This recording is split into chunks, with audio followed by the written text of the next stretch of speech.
So imagine this. You've got an assignment due in a few days that you need to work on. You got two choices.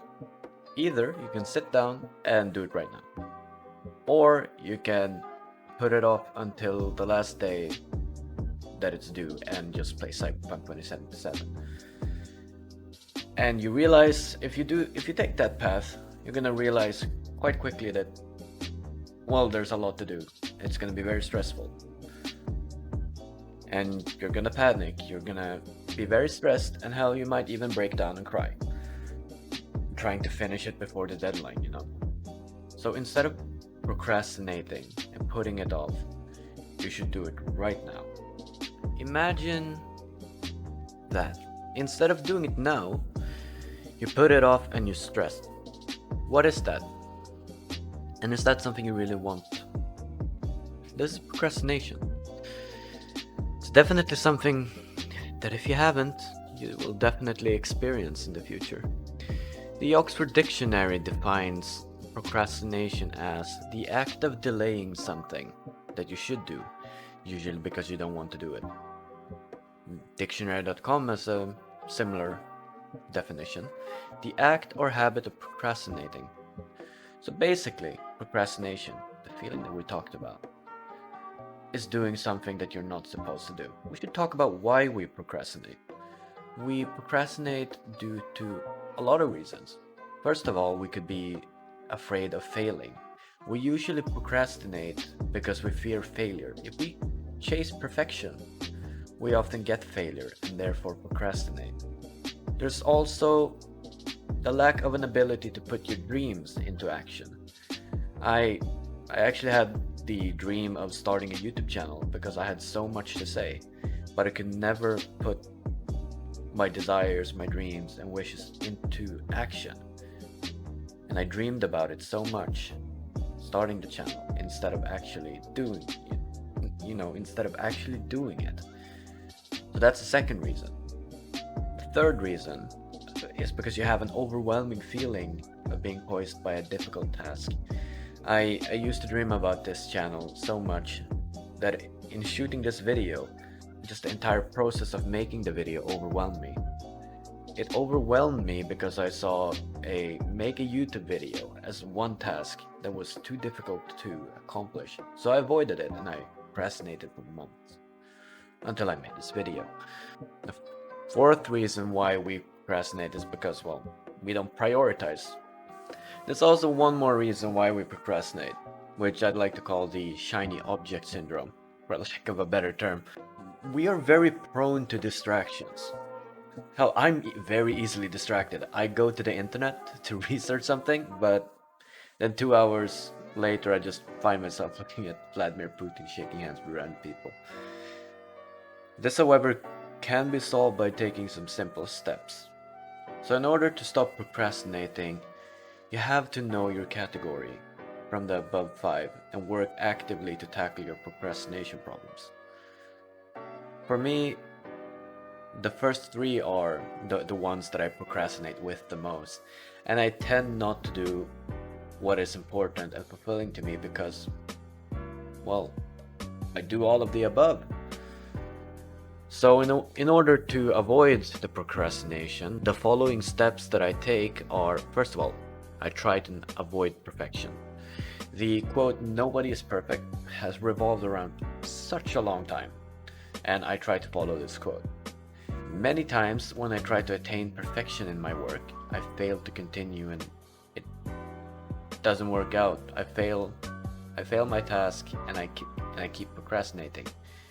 And if I try and do that, I find myself procrastinating. Because perfectionists, they fear being unable to perfectly execute the task. So they put it off as long as possible, hoping that, when it's done, it's gonna be perfect. More often than not, it just turns out to be shit. If it even comes out. So yes. The second way that I get over these procrastination issues are to set priorities. So if you don't have your priorities set in order, you'll never be able to do what you want to do with your life. Setting priorities is very important as it sets things in perspective, what you need to do, when you need to do it, and why you need to do it. In Jocko Willink's book, Extreme Ownership, he talks about this concept called prioritize and execute. It basically means when SEAL teams get into combat scenarios, they prioritize their enemies according to the level of threat that they may possess to themselves and their team, and they target the most dangerous one first. The same concept can be applied to our lives as well, by prioritizing the most important task and dealing with it first thing in the morning. It could help us, for instance, to overcome procrastination, and as well bring a level of stability in our minds and provide a good way to move forward. And just some other tips: make sure to take it one step at a time. This video is not gonna be a miracle cure for getting rid of procrastination completely. The best way to avoid procrastination is not to have a huge task, but instead have a bunch of smaller tasks and work your way up. Just like how working out, fat loss, and things require small steps, but regular small steps. Overcoming your tasks require the same type of mindset. If you try to be a productivity god every day, specifically when you're starting out, you're gonna fail miserably every time. And this will be another failed attempt at trying to overcome the procrastination. Another tip that I have is don't overwhelm yourself. When I'm about to do a certain task that seems difficult to me, I break it down into multiple parts, just like I did with the script for this video. That way I'm more intent on doing the work, and following the previous tip, it doesn't seem that overwhelming. When I was trying to make this YouTube video, just the task of making a YouTube video was too daunting. Hence the division into script, voice, video, and edit makes it easier to face and complete. And also keeping deadlines, it helped me a ton. I use the method discussed in Thomas Frank's videos, the Pomodoro technique. A great app to help me apply the Pomodoro technique and a great app to help me keep deadlines is the app Tide. I find that when I have an arbitrary deadline to fulfill, I would work much better because I have something to work towards. And keeping to-do lists also helps with that.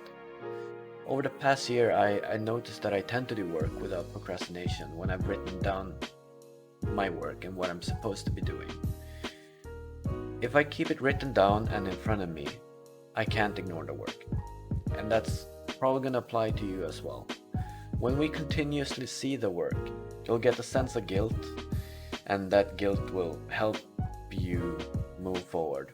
They also help to make my days more structured, and I'm less likely to miss the tasks that I'm supposed to do when I'm able to see them. And also, if you're gonna be productive, block distracting apps and social media. More often than not, I've been called boring because I don't have any social media apps on my phone. It's basically empty of any kind of social media apps.